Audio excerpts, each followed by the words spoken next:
Vale, estamos grabando y la unidad que empezamos hoy y el trimestre que empezamos hoy se refieren a la programación de bases de datos.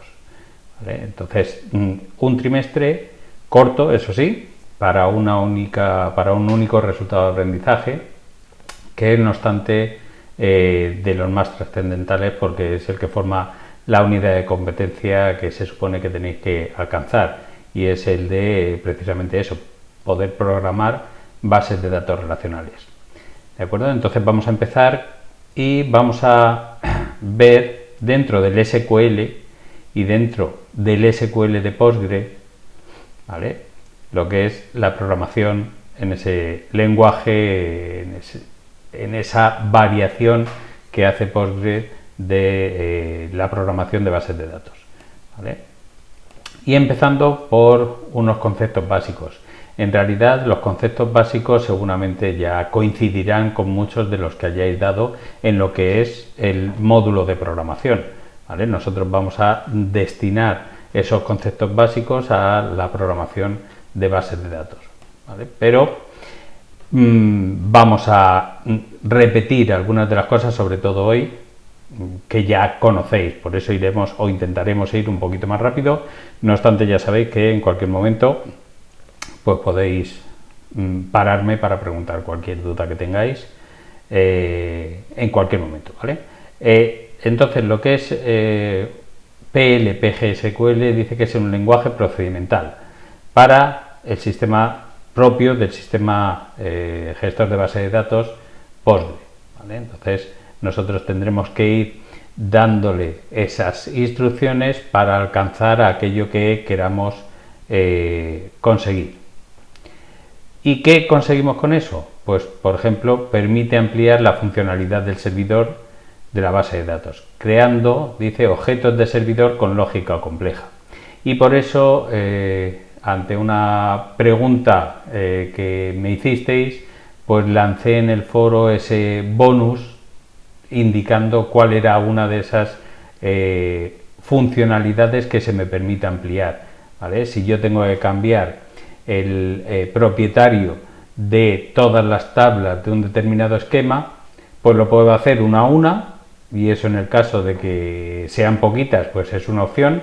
Pero en el caso de que sean muchas o que sea una tarea que yo tengo que repetir habitualmente, pues es mejor crear una funcionalidad que me permita cambiar la propiedad de todas las tablas de una vez. Entonces, estamos permitiendo que la base de datos haga cosas más complejas, pero de manera automatizada, sin tener que ir dándole una tras otra las sentencias que queremos que se vayan realizando. Entonces, con eso ampliamos la seguridad, la funcionalidad, perdón. Y nosotros podemos entonces crear funciones. Ya sabemos que existen funciones propias del lenguaje, ¿vale? Y teníamos por ahí una que seguro que recordaréis, es el position, porque nos creaba alguna que otra dificultad en su momento. Ahora seguramente crearía muchas menos dificultades. El position es una función que yo puedo utilizar sin saber quién la ha creado, ¿vale? Es una función que viene ya integrada en el sistema gestor de base de datos. Pero además de esas que ya vienen integradas, pues yo puedo crear aquellas que son propias del entorno en el que yo estoy trabajando, ¿vale? Aquellas funcionalidades que no sirven para todo el mundo, sino que sirven para un entorno concreto, ¿vale? Entonces son funciones definidas por el usuario, que vienen a ser tanto esas funciones definidas por el usuario como los procedimientos almacenados, vienen a ser los métodos que vosotros estáis desarrollando dentro de las clases de Java. Entonces son similares a los métodos. Y luego tengo, por otro lado, los disparadores, que ya veremos que serán respuestas automatizadas a modificaciones que ocurren en la base de datos. Entonces tenemos esos tres tipos de rutina: las funciones definidas por el usuario, los procedimientos almacenados y los disparadores. ¿Qué puedo yo incorporar en esas funciones o en esos procedimientos o en esos disparadores? Dice que nos permite, cosa que en base de datos todavía no hemos hecho, nos permite incorporar estructuras de control. Con lo cual, esas estructuras de control que ya conocéis de programación, como son los condicionales, como son los bucles, esas también se pueden incorporar, también se pueden utilizar en la programación de bases de datos. Quizá tengan una sintaxis diferente, igual que si cambiéis de lenguaje de Java a otro lenguaje, pues la sintaxis también puede cambiar, pero no el concepto. Y hoy estamos hablando de conceptos básicos, ¿vale? Entonces, en una rutina de bases de datos también podemos incorporar, como veis aquí, condicionales con if o case, y podemos incorporar bucles, que veremos loop, y no solo loop, sino el while o el for. Y luego tenemos la posibilidad de tener cierto tipo de herencia de funciones, operadores y tipos también definidos por el usuario, que Postgres sobre todo es famoso por la cantidad de tipos que incorpora. Vale. Luego las unidades léxicas, pues os sonará, sabemos que tenemos delimitadores y dice que esos delimitadores pueden representar operaciones, en el caso de los operadores, ¿vale? O puede ser un delimitador de comentarios, o puede ser otro tipo de delimitador que veremos un poquito más adelante. Luego tenemos los identificadores, que pueden ser, por ejemplo, variables, ¿no? Que son los elementos o que me permiten nombrar elementos de nuestros programas. Luego tenemos los literales, ¿vale? Que son aquellos valores en principio constantes, ¿vale? Y me sirven para comparar valores o para asignar valores concretos y constantes a los identificadores, a las variables. Esos serán los literales. Y luego los comentarios, porque ya sabéis que en este caso en SQL pues tenemos el de menos espacio para esa generación de comentarios, ¿vale? Viene a ser lo que ya habéis dado en unidades anteriores seguro en programación. Y hay un ejercicio, ¿vale? Si tenemos comentarios de más de una línea, pues son los mismos que podéis utilizar en Java. Hay un ejercicio que obtiene los contenidos, que bueno, os dice, dado este código, vamos a intentar adivinar cuáles son identificadores, cuáles son literales y cuáles son delimitadores y cuáles son comentarios, ¿vale? Pues ahí lo tenéis desglosado, de que tenemos como identificadores, pues lo que hemos comentado. Identificadores serán elementos que permiten, bueno, nombramos elementos que permiten contener algún tipo de valor. En este caso, pues A, B e iguales son identificadores. Luego tenemos las palabras reservadas, que también son identificadores, pero bueno, normalmente se les denomina directamente como palabras reservadas, pues en este caso el if o el then. Los delimitadores, pues hemos dicho que pueden ser operadores o los delimitadores de comentarios. Los literales, en este caso false es un literal, también pueden ser aquellos que están encerrados entre entre comillas, ¿vale? Y luego ya en este caso el comentario pues es el no son iguales. Es un pequeño ejercicio inicial que os viene en los contenidos. Bien, y aquí ya sí empezamos con lo que es específico del PLPG SQL, que es ¿qué ocurre si nosotros vamos a utilizar constantes de cadena en bloques anónimos? ¿Vale? En bloques anónimos se supone que todo esto es un bloque que solo lleva una declaración de variable y una sentencia, pero que podría llevar mucho más, evidentemente, de declaraciones o el cuerpo de este bloque.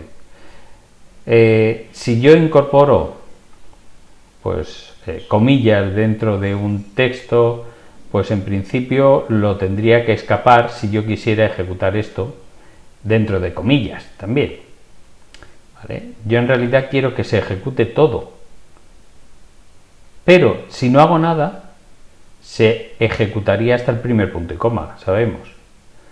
Si le pongo comillas, comillas por aquí, pues esta comilla, ¿vale? Si le pongo comillas aquí, pues esta comilla estaría cerrando este texto, ¿vale? Para que no cierre el texto lo tendría que escapar y eso sería un follón, ¿vale? Es decir, vamos a verlo, a intentar verlo en la máquina. Si yo tengo este bloque y no pongo estos delimitadores, yo tendría que intentar decirle al intérprete que todo eso es lo que yo quiero ejecutar, porque si no le pongo las comillas me ejecutaría en principio hasta aquí, ¿vale? O hasta este en punto y coma, ¿vale? Si le pongo las comillas, lo que pasa es que fijaos que aquí cambia ya el texto, ya esta comilla habría que escaparla para que no me la tuviera en cuenta, ¿vale? O con comillas, comillas. Y esa pues también. Y esto es un follón, escapar cada uno de los caracteres que intervienen. Entonces, por eso, en estos bloques de código, lo que se hace es un delimitador, utilizar un delimitador que no va a estar dentro del contenido. Y ese delimitador, pues es el $.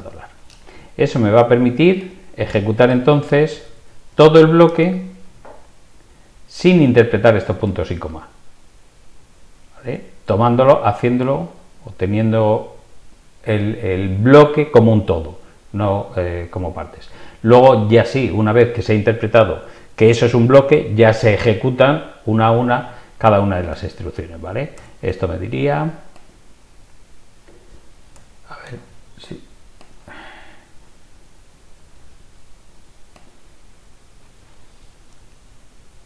¿Qué está pasando aquí?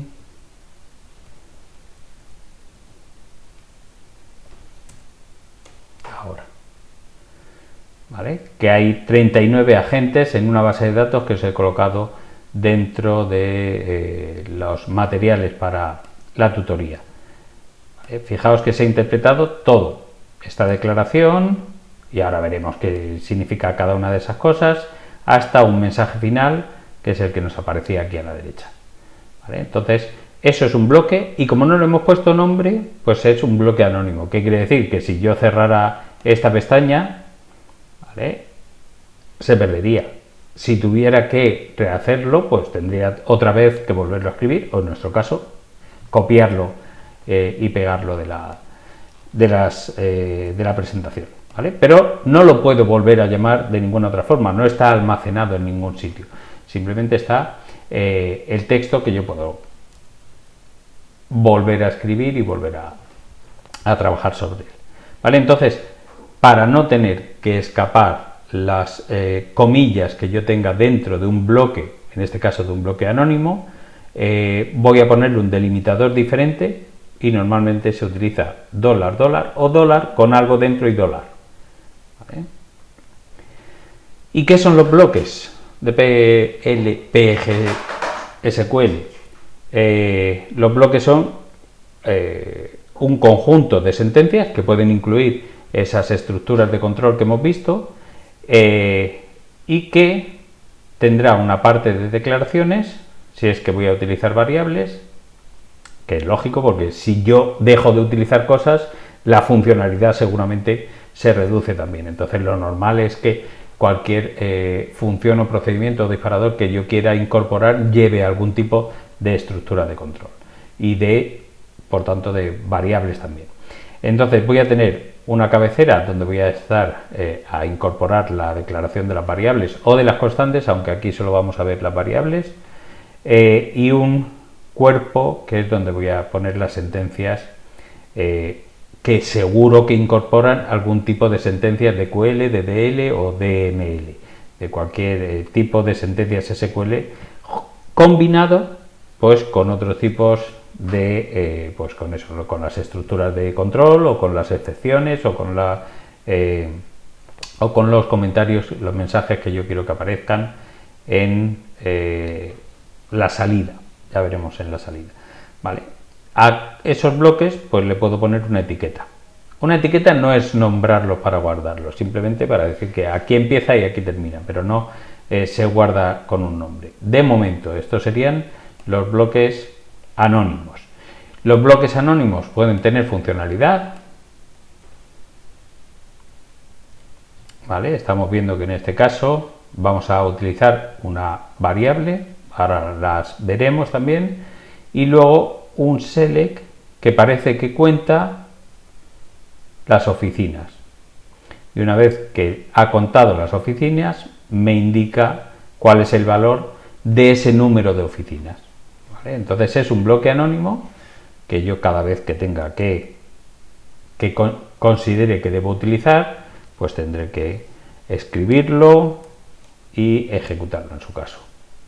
¿Vale? Este era el output anterior y este es el output actual. 3 oficinas en la base de datos. ¿Vale?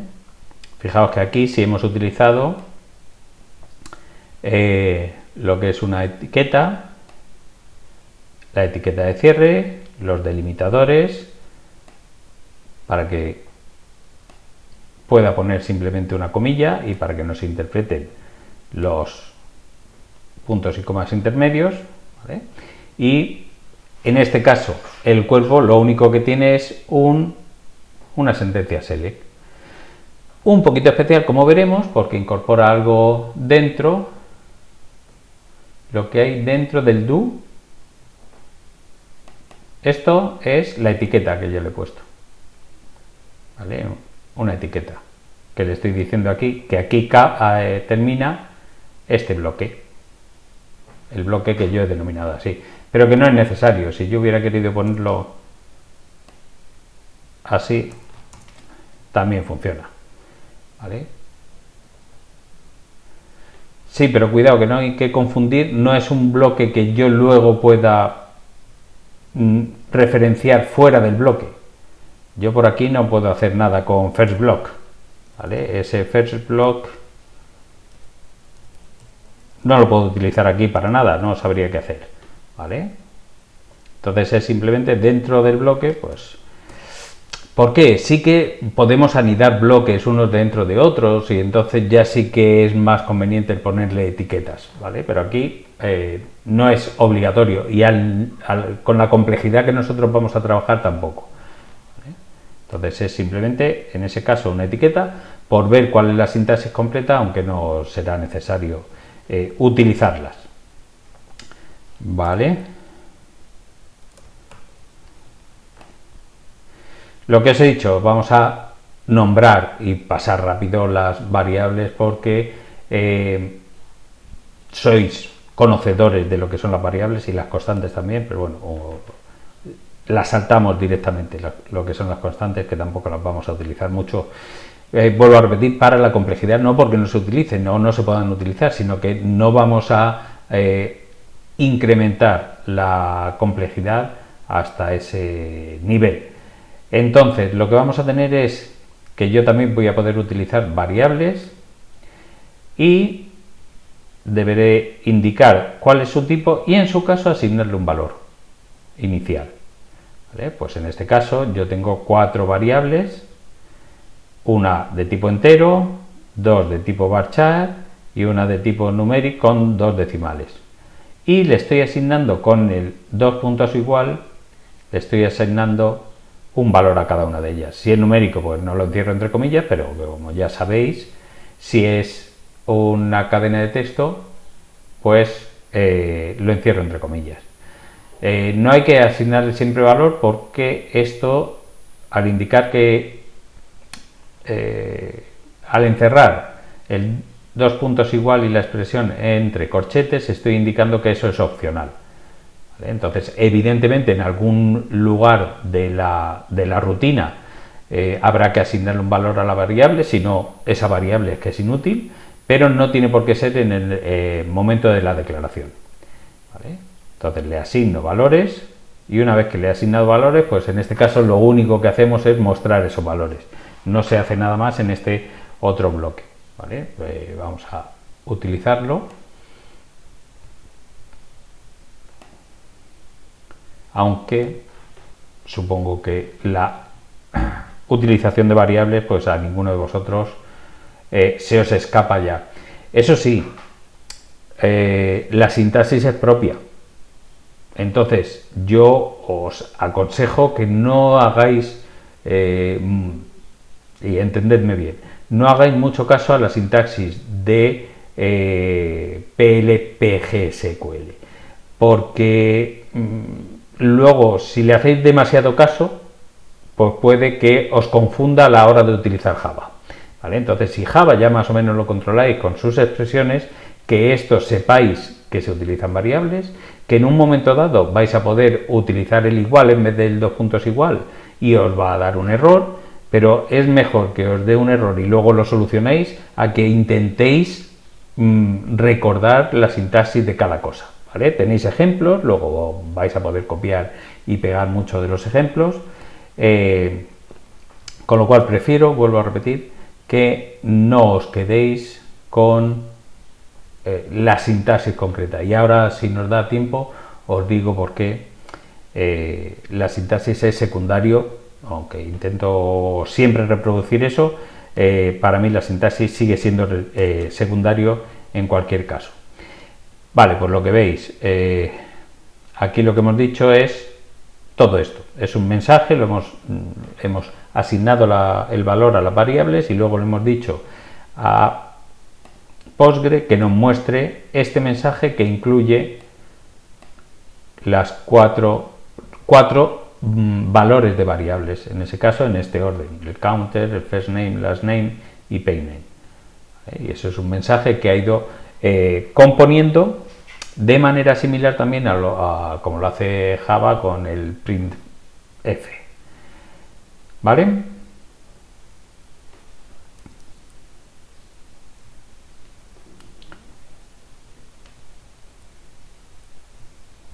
Y una forma común, habitual, de asignar un valor a una variable en PL/PG/SQL será utilizando esa variación que hemos utilizado en ejemplos anteriores en el día de hoy, pero que no nos hemos todavía metido a detallar ese select. Hemos dicho que había un select un poquito especial y es este, que es un select que incluye una cláusula into, ¿vale? Es decir, yo voy a utilizar el select como tal, con un conjunto de atributos seguramente, o de expresiones también que incluyen atributos, y el resultado de ese select lo almacenaré en una variable, ¿vale? Y continuaría con el from y la expresión de la tabla, ¿vale? Entonces yo puedo utilizar, por ejemplo, aquí el select count asterisco from agentes, pero en vez de simplemente ejecutar ese select, como estamos en una rutina donde el usuario no va a poder ver los resultados intermedios, sino solo, en su caso, el resultado final, yo necesito almacenar este count. Y la forma de almacenarlo no es a igual a 2 puntos igual a select count. La forma de almacenarlo será: hago el select y el resultado del select lo almaceno en agentes, ¿vale? Serviría para una columna y serviría para más de una columna. Aquí es solo un valor, pero si fuera un agrupamiento, por ejemplo, y tuviera país o oficina, coma, count, ¿vale? O ahora lo podemos saber. Pues entonces esto tendría más de un valor. Necesitaría, en principio, aunque hay distintas formas de almacenarlo, necesitaría 2 variables para recoger esos valores, ¿de acuerdo? Entonces sí que se utiliza mucho en cualquier rutina, y nosotros evidentemente lo utilizaremos mayoritariamente, ese select quinto, ¿vale? Para almacenar valores obtenidos de la base de datos, almacenarlos en alguna variable dentro de la rutina para poder ser utilizados posteriormente. En este caso la utilización es únicamente escribir su valor, pero como intuiréis, se pueden hacer bastantes más cosas con esos valores intermedios, ¿vale? Entonces, si lo vamos a hacerlo, a probarlo en nuestra máquina.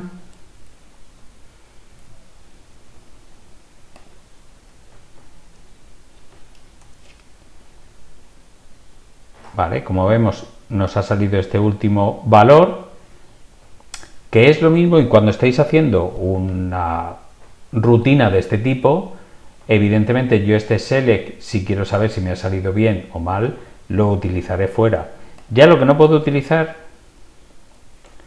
¿vale?, es el into este. En el caso de que yo quiera utilizarlo fuera, pues lo utilizaré sin el into. ¿Vale? Habéis visto, si yo lo que estoy es intentando generar el cuerpo del bloque de código, tengo que ir viendo resultados parciales y no puedo utilizar el select con el into, ¿vale? ¿De acuerdo? Además se me ha quedado ahí como que eso ya existe, así que no lo puedo volver a utilizar. Entonces, en este caso lo tendríamos así. Cuando lo meta en la rutina, como voy a utilizar ese valor, pues entonces sí, lo almaceno en una variable y lo puedo utilizar posteriormente. ¿De acuerdo?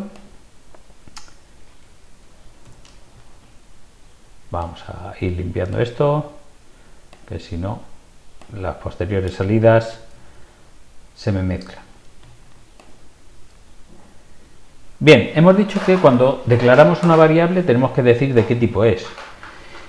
Pero, y hemos declarado una variable y le hemos dicho esta de tipo entero, esta de tipo varchar y esta de tipo numeric. Pero hay veces que es conveniente decir, no sé exactamente el tipo que es. O bien, aunque sepa el tipo que es, hay veces que las columnas pueden cambiar. Yo puedo modificar el tipo porque lo hago más grande, por ejemplo, en vez de varchar 20 me doy cuenta que me he quedado corto y entonces es varchar 50, o a un integer digo, anda, pero si en algunos casos esta columna puede llevar decimales, pues si yo cambio la columna, me gustaría que los tipos asociados a esas columnas, las variables asociadas a esas columnas, modificaran también el tipo. Pero como ya sabéis, yo no me voy a acordar de que, cambio el tipo, tengo que cambiar las rutinas también que utilicen esta columna, porque entre otras cosas es muy probable que esas rutinas no las haya hecho yo, con lo cual hay menos posibilidades todavía de que me acuerde. Entonces, en el caso que exista una variable asociada a una columna que va a contener datos de una columna, lo más aconsejable es utilizar su tipo. Entonces yo referencio la tabla,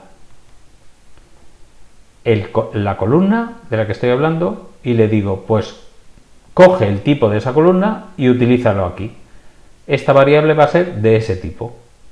En este caso, oficina nombre, pues seguramente será un varchar 20 o 50, pero en vez de decidir yo que va a ser varchar 20 o 50, pues le digo del mismo tipo que tenga la columna nombre en oficinas. Y aquí sería mejor del mismo tipo que tiene la columna domicilio en oficinas. Y ya está, y se adapta, ¿vale? Si hay cambios en la definición de esas columnas, pues esos cambios automáticamente se trasladarían también a la rutina concreta. En este caso, para ver que esto funciona bien,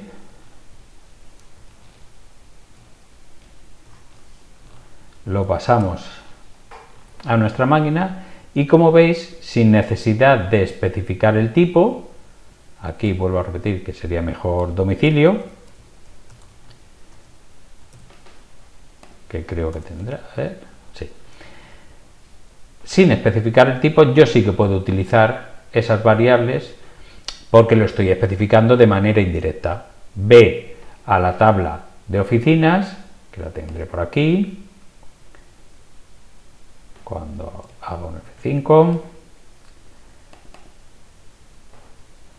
¿vale? Y en las propiedades yo tengo que las columnas tengo tanto nombre, que es varchar 40, pues habrá cogido varchar 40, o domicilio, que es también del mismo tipo, ¿vale? Entonces le asigna automáticamente el tipo que tiene cada columna, cada una de esas columnas en la tabla oficinas.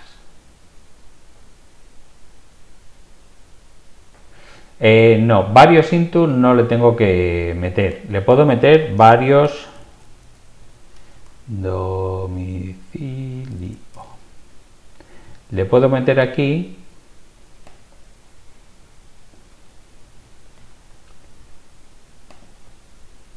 varios campos, nombre de domicilio, y aquí le pongo oficina domicilio. En el into yo tendré que meter tantos valores como tenga aquí, y aquí con id2 nombre de la oficina, y puedo poner otro que sea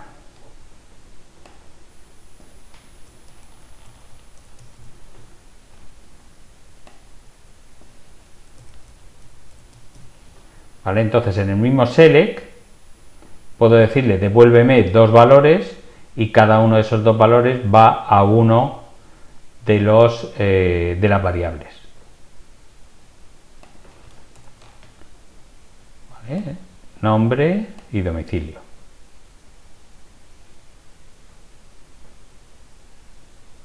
Si yo quiero que la misma información, que el nombre se guarde dos veces, pues lo pongo aquí, si quiero que ese nombre, pero bueno, habrá bueno, esto no hace falta cambiarlo. No sé si es eso lo que quieres, que el nombre se meta tanto en oficina nombre como en oficina domicilio. Pues lo podría hacer así, pero bueno, lo podría hacer también una vez que yo ya lo tengo. Yo podría decir, una vez acabado la sentencia SL, ya he cogido de la base de datos aquello que quiero, pues entonces podría decirle oficina domicilio, dos puntos igual a oficina nombre. ¿Vale? El select quinto es para extraer cosas de la base de datos. Si ya tengo el valor en alguna variable, pues se la asigno a otra, ¿vale? Y lo que pasa es que, claro, en este caso pues saldría dos veces Granada, aunque yo le haya llamado oficina nombre y oficina domicilio, tienen el mismo valor, o les he asignado el mismo valor, ¿vale? Entonces con el into lo que hago es cada uno de los valores de la columna almacenarlos en una variable. Cuidado, porque es común que ocurra algo de esto. Vamos a quitar, vamos a dejar solo el nombre, quito esto, que sea más sencillo. ¿Y qué pasa si yo quito aquí?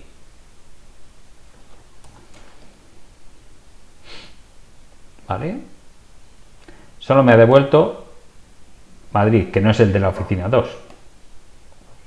En realidad hemos visto antes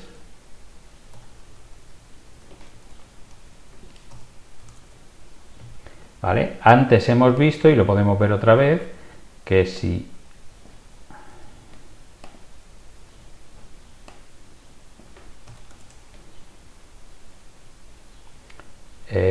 from, ahí he quitado lo que no era, no es from, es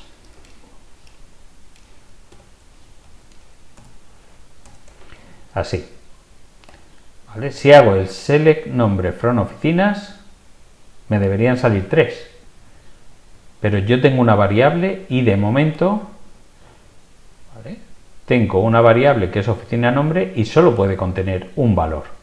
Como solo puede contener un valor, pues en este caso, en el mejor de los casos, me devuelve el primero, ¿vale? Pero no los 3. Eso hay que tenerlo en cuenta, ¿vale? Si yo quiero, ya conoceremos una estructura que sí que venía en ese ejemplo que os puse de bonus, sí que venía una estructura de tipo cursor, que os vaya sonando, que me permite recorrer varios registros, ¿vale? Sí que puedo varias columnas, habéis visto que si devuelve nombre y domicilio,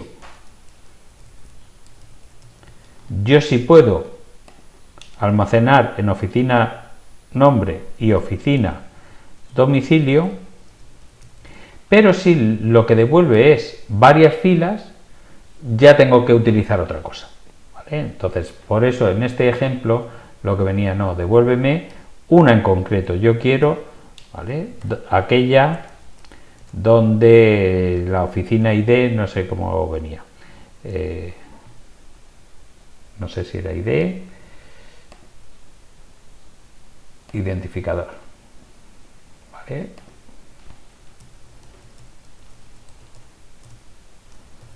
Sea igual a 2 y me devuelve Granada. Sí, evidentemente si le pongo 1 me devolvería Madrid, y si le pusiera 3 me devolvería Jaén, y cuidado porque si le pongo 4, en este caso me devuelve nulo, no existe. ¿De acuerdo?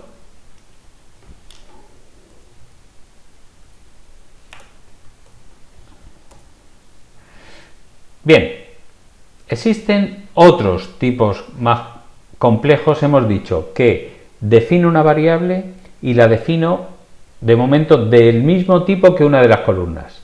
Pero ¿y si quiero coger toda una fila? Pues tendría dos opciones: o coger uno a uno cada una de las columnas e ir dándole el tipo de cada una de las columnas, ¿vale?, una variable por cada columna y con el tipo apropiado, o puedo decirle yo quiero toda una fila. Y eso va a ser, en vez de el tipo de una columna, va a ser del mismo tipo que toda la fila. Si cambio la tabla y añado más columnas o reduzco las columnas, eso se va a adaptar y voy a tener un número mayor o un número menor de columnas. Entonces la variable ya no va a ser de un tipo básico, sino que va a ser una reproducción o una variable capaz de almacenar toda una fila, ¿vale? Si nos vamos a este otro ejemplo del row type, fijaos que es simplemente, antes era nombre de la tabla, nombre del atributo, nombre de la columna y type, ahora es nombre de la tabla y row type, ¿vale? Con lo cual, en este ejemplo veremos que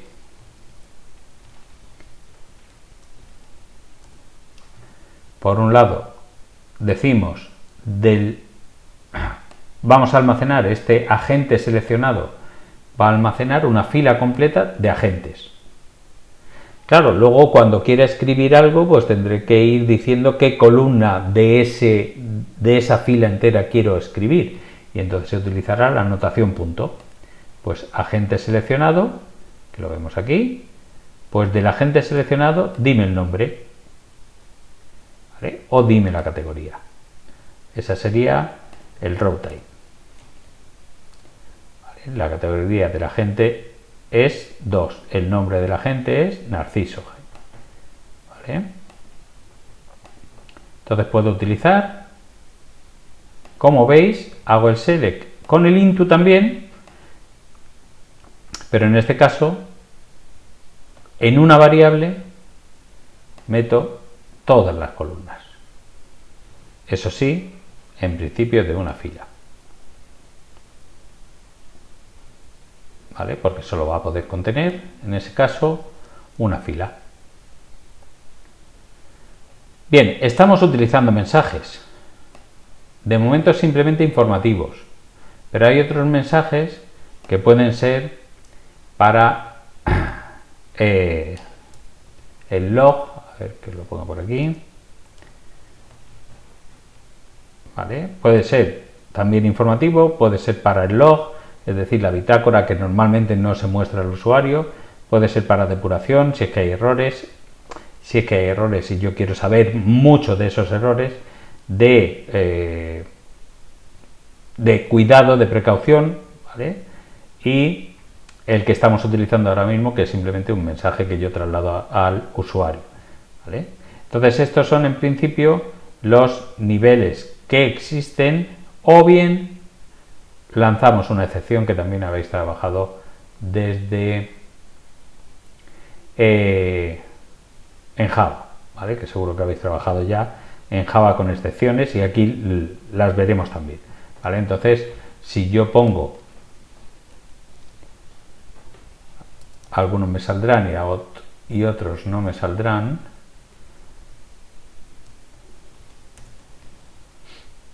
¿vale? Fijaos que sí que sale el warning, ¿vale?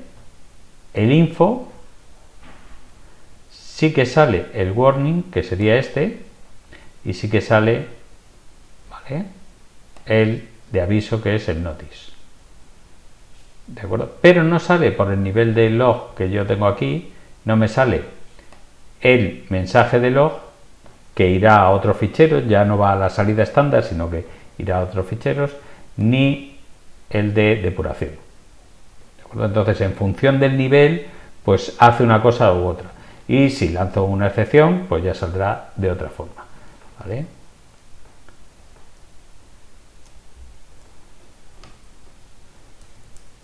A ver.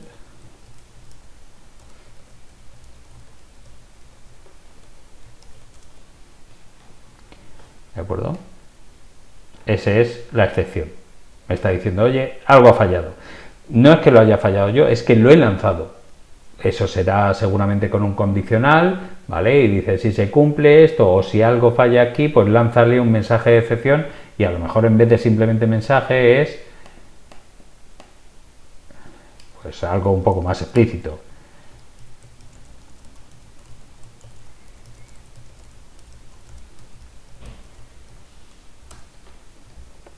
Lo que yo quiera, para intentar ayudar al usuario, o en este caso al desarrollador de la rutina, para que lo haga mejor, ¿vale? Es una excepción que lanza el desarrollador, en este caso.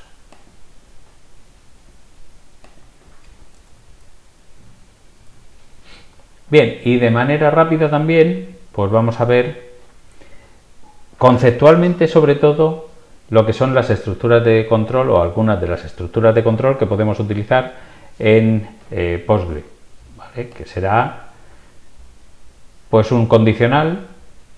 Diferencias, pues la sintaxis, porque conceptualmente es lo mismo, ¿vale? La sintaxis en Java, pues tendríamos unos paréntesis por ahí y unas llaves indicando qué se debe ejecutar en el caso de que se cumpla una determinada condición. Pues aquí lo que tenemos es el if, no hace falta los paréntesis, y el then y el end if, que hacen de llaves de apertura y de cierre, ¿vale? Entonces, eso es un condicional.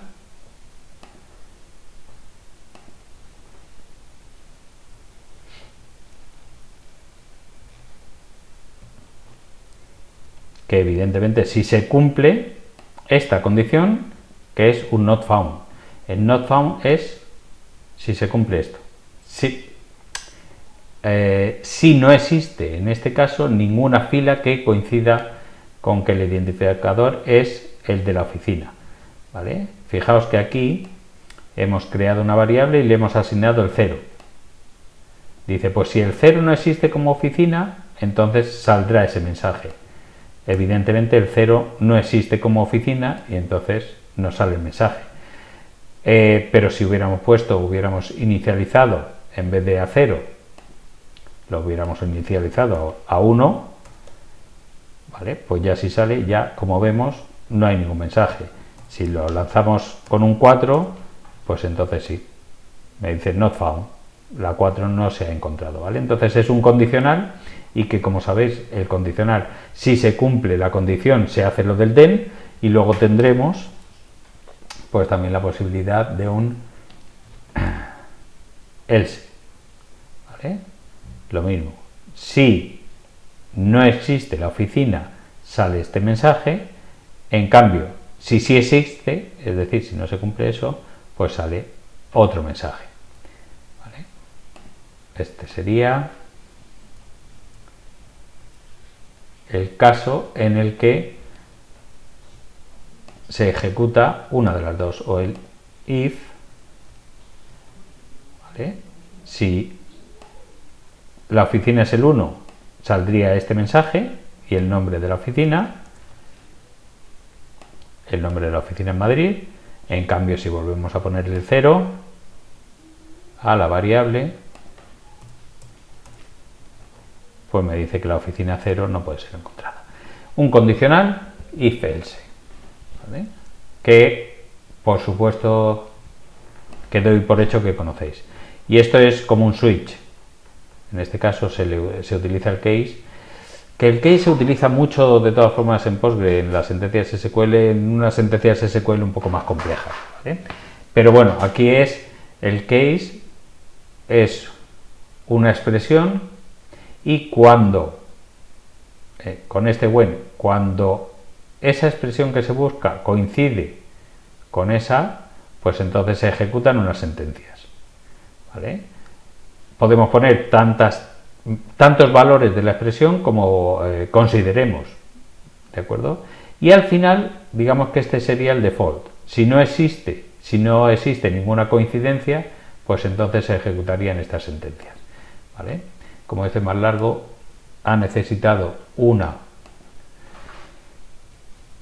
para una diapositiva para la sintaxis y otra diapositiva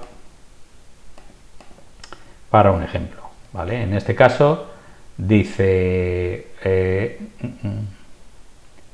cogemos un ID de oficina que estará puesto por aquí, el 1 de momento, hacemos el select asterisco de esa oficina. Si no se encuentra, directamente enviamos el mensaje, pero luego si se encuentra, lo que vamos a hacer es indicar o averiguar cuál es su código postal. Y en función, al dividirlo por 1000, pues ya sabéis que dentro del código postal, que son 5 números, pues los dos primeros indican la provincia que corresponde. Pues si al dividir el código postal entre 1000 me da 28, es que la provincia es Madrid. Si me da 30 es Murcia, si me da 27 Jaén, si me da 36 es Granada.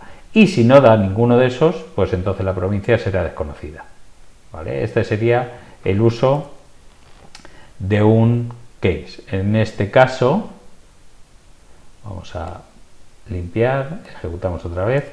La oficina, que es la 1, pues está en la provincia, dice, de Madrid. Si yo le cambio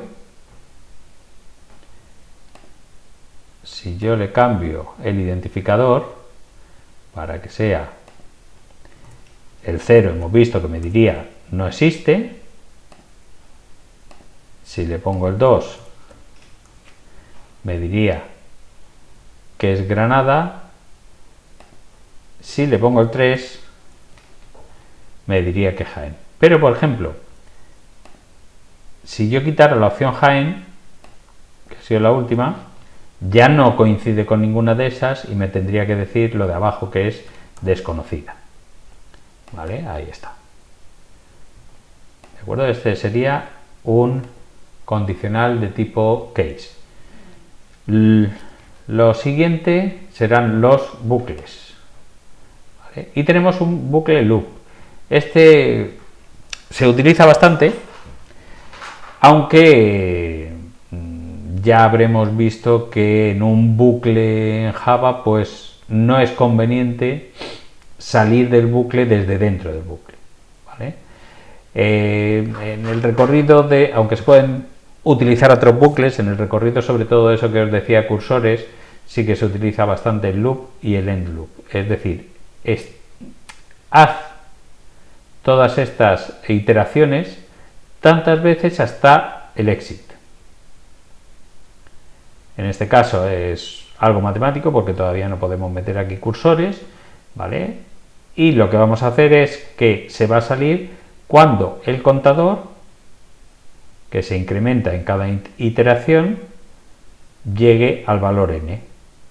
Y dentro de eso, pues lo que hace es operaciones, simplemente operaciones utilizando un select into, pero al final es como asociar a j y ahí dos valores, ¿vale? Ahí le damos el valor de j y a j le damos el valor de i más j, y esto se llama un número de Fibonacci. ¿De acuerdo? Entonces está haciendo iteraciones hasta que el contador llega a n. ¿De acuerdo? Ese sería un ejemplo de bucle. Otro ejemplo de bucle sería el while, que este lo conocéis. Oh, aquí me he equivocado, no es en loop, sino que es en while. Vale, que lo cambiaré, que es mientras que el contador sea menor que 5, ¿vale? Sí, hace el loop. ¿Vale? Entonces, en este caso sí que es posible, ya sabéis, que un while no se ejecute nunca, porque si la condición no se ejecuta en la iteración inicial, pues ya no entraría al bucle. Y por otro lado está el for, ¿de acuerdo? Que se utiliza, pues, por ejemplo, con el contador. Para contador desde 1 hasta 5, pues haz, pues en este caso serían los 5 mensajes que saldrían aquí. ¿Vale? Podemos probar alguno de estos. Por ejemplo, el del for.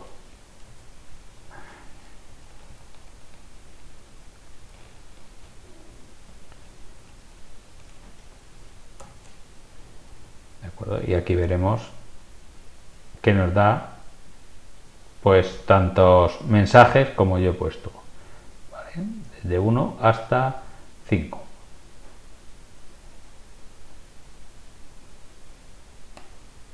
Que no lo veía. 1, 2, 3, 4 y 5. ¿Vale? Esos serían entonces los bucles, que es simplemente para que entendáis que es algo que no habíamos utilizado en base de datos hasta ahora, pero que evidentemente se pueden utilizar. Tenemos que ver en 2 minutos. Loop sería similar a un while de Java. Lo que pasa es que existe el while. El loop, no sé si convendría que lo conocierais mucho, porque vuelvo a repetir que en programación estructurada, eso de que haya una condición interna al bucle que haga que el flujo de la aplicación salga desde dentro del bucle, eso es algo no recomendado y que seguramente vuestros profes también os lo habrán recomendado no hacerlo así. Es decir, si yo tengo un bucle for o un bucle while, que las condiciones del bucle for o del bucle while o del do while sean las que hacen que se itere o que no se itere. Si yo tengo que poner un exit desde dentro del loop, seguramente es porque no he elegido bien las condiciones, ¿vale? De acceso en el for o en el while, ¿vale? Entonces, similar, si es que son bucles en realidad, pero fijaos que aquí la condición está en la cabecera, digamos, del bucle. En cambio, aquí ese exit no es muy recomendable en programación. Entonces, bueno, lo veréis porque hay muchos ejemplos con loop, pero si lo puedo traducir, si puedo utilizar un bucle for o un bucle while en lugar del loop, pues para Java también os será mejor, ¿de acuerdo? Que lo utilicéis. Vuelvo a repetir, lo que sí vais a ver es muchos ejemplos con loop, pues a lo mejor anteriores y se mantienen esos ejemplos, ¿vale? Pero sobre todo para el recorrido de cursores, hemos dicho. Pero ya los cursores se pueden recorrer también, o hay muchos ejemplos de recorridos de cursor con bucle for, sobre todo, más que con while. Lo que os iba a decir, veremos, para que se os quede ya un poquito claro, que la sintaxis no va a ser muy necesaria. ¿Por qué? Porque cuando yo esté aquí y en la próxima tutoría le ponga, nos vamos de tiempo, pero bueno, le vaya a poner una función, vayamos a hacer funciones, las funciones se van a almacenar, a ver, en el esquema, no en la tabla, aquí, ¿vale? Ahora mismo no tengo ninguna función, pero yo puedo crear una nueva función, ¿vale? Le pongo el nombre, el tipo de función, el tipo de rutina que va a ser, lo que va a devolver, cuál es el lenguaje, en este caso sí, le doy a aceptar ¿vale? Y aquí en la fuente ya tengo creado lo que es la estructura básica de una función, ¿vale? Entonces, que a nadie se asuste, porque nosotros lo que vamos a tener que trabajar es en la parte de la declaración y en la parte del begin. ¿Vale? El declare ese para inicializar las variables y luego la parte del begin, que habrá que hacer algún tipo de sentencia SQL o del tipo que sea. ¿De acuerdo? Entonces, la sintaxis, la complejidad de la sintaxis va a estar reducida como siempre. Bueno, y lo dejamos aquí. Si tenéis algo, pues ahora alguna duda, que el que tenga dudas que se quede. Yo voy a cortar, eso sí, la grabación